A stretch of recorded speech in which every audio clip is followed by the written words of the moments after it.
One day in 1414, a massive fleet of over 200 ships suddenly appeared on the waters of the Persian Gulf. For the locals, who were used to seeing nothing but tiny, single-mast sailboats, the sheer size of this fleet and its unique square flags completely blew their minds. At the time, the Strait of Hormuz was controlled by a nation called the Kingdom of Hormuz. They actually started out as a landlocked country on the Iranian plateau, but constant wars forced them to pack up and move to Hormuz Island. From there, they controlled the entrance to the Persian Gulf, making their money by servicing merchant ships and collecting trade taxes. But to their surprise, this giant fleet didn't bring plunder and destruction. Instead, they brought tons of rare goods and a message of peace. This was a huge historic meeting between China's Ming Dynasty and the Strait of Hormuz. History books tell us that the Kingdom of Hormuz established a tributary trade relationship with the Ming Dynasty right then and there. Unfortunately, as we look back at the history of global maritime trade, this kind of peaceful partnership was definitely not the norm. Fast forward to 1507. When a Portuguese fleet arrived in the waters of Hormuz, they chose a different path: military conquest. They conquered the kingdom by force and turned it into a colony. After that, a Western-centric worldview started to dominate global society, and the deep historical connection between China and the Strait of Hormuz slowly faded from memory. Let's rewind for a second. The name Hormuz actually comes from an inland Persian city called Old Hormuz, located near the mouth of the Manab River in southern Iran today. It was a classic land-based trading hub that relied on farming and coastal commerce. But around 1296, constant attacks from nomadic cavalry forced the rulers of Hormuz to move the entire nation to an offshore island. That's how the Kingdom of Hormuz was born. A Ming Dynasty travelogue described the climate there as having distinct seasons: flowers in spring, falling leaves in autumn, frost, but no snow, and very little rain. Historical records also note that while the land was pretty barren, the sheer volume of imported goods meant local prices stayed surprisingly low. Thanks to its prime location, the Kingdom of Hormuz quickly blew up into the main trading hub of the Persian Gulf. It drew in merchant ships from Arabia, India, East Africa, and beyond. Making a fortune off this transit trade, the kingdom became incredibly wealthy. In fact, Chinese texts noted that almost everyone there seemed rich.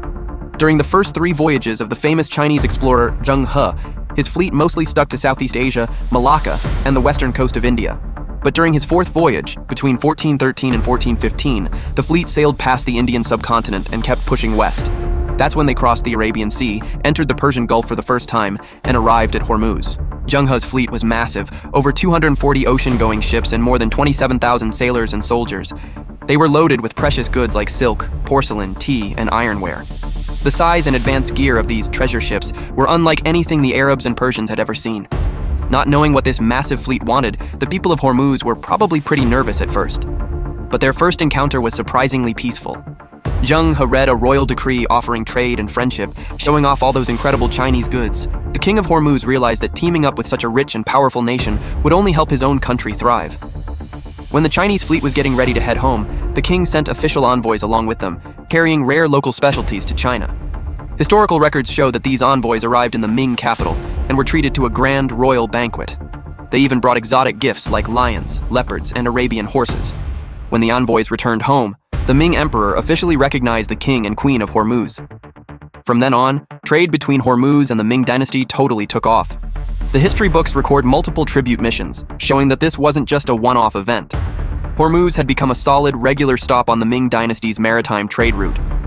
A few years later, when Zheng He was ordered to sail west again, Hormuz was right there on the itinerary. 3 years later, envoys from Hormuz arrived in the Chinese capital once more. But sadly, this was the last official exchange between the two governments. The fate of the Kingdom of Hormuz was about to take a massive hit. In 1433, Zheng He passed away during his 7th voyage. With his death and changing political tides back home, the Ming dynasty put a stop to state-sponsored ocean exploration. Private merchants from China's southeast coast stepped up to take over the foreign trade. The business connection between China and Hormuz shifted entirely to private hands. But without the backing of a powerful state, this trade route turned out to be incredibly fragile. 70 years after the official Ming fleet left the Persian Gulf, another fleet showed up in Hormuz, one that would change the country's destiny forever. By the end of the 15th century, the Portuguese had sailed around the Cape of Good Hope, kicking off the European Age of Discovery. To build a maritime empire and monopolize the east-west spice trade, the Portuguese fleet used force to capture key shipping bottlenecks one after another. Naturally, the Strait of Hormuz, the gateway to the Persian Gulf, was a prime target.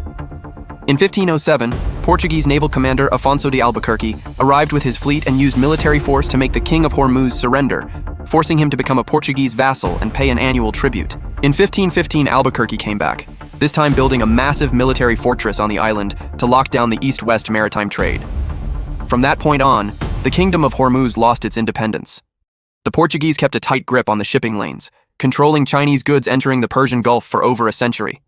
By the 17th century, the Safavid dynasty, rising from the Iranian plateau, tried to take Hormuz back. But without a strong navy, they just couldn't break through the Portuguese forts. Right around then, the British East India Company was itching to expand its power in the Persian Gulf. So, they offered the Safavid dynasty naval support using their armed merchant ships in exchange for trading privileges. In 1622, British and Persian forces launched a joint land and sea attack on Hormuz Island. After months of relentless bombardment and siege, the Portuguese finally surrendered. To make sure the island wouldn't be seized by Western powers again, the Safavid dynasty destroyed the forts and moved the Persian Gulf's trade hub to a small fishing village across the water, renaming it Bandar Abbas. And just like that, the once booming Kingdom of Hormuz completely faded from the stage of history. But as Western ambitions kept growing, the Iranian plateau couldn't escape foreign domination either. It first became a battleground for influence between Britain and Tsarist Russia, and after World War II, it fell heavily under American influence.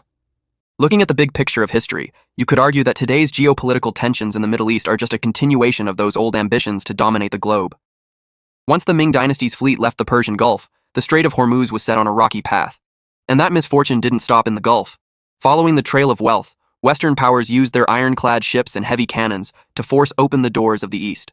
Today, 600 years later, the Strait of Hormuz is still one of the most critical shipping lanes on the planet. Whether it's open or closed has a massive impact on the global economy. Looking back at that early history between China and the Strait of Hormuz, it's clearer than ever. You simply cannot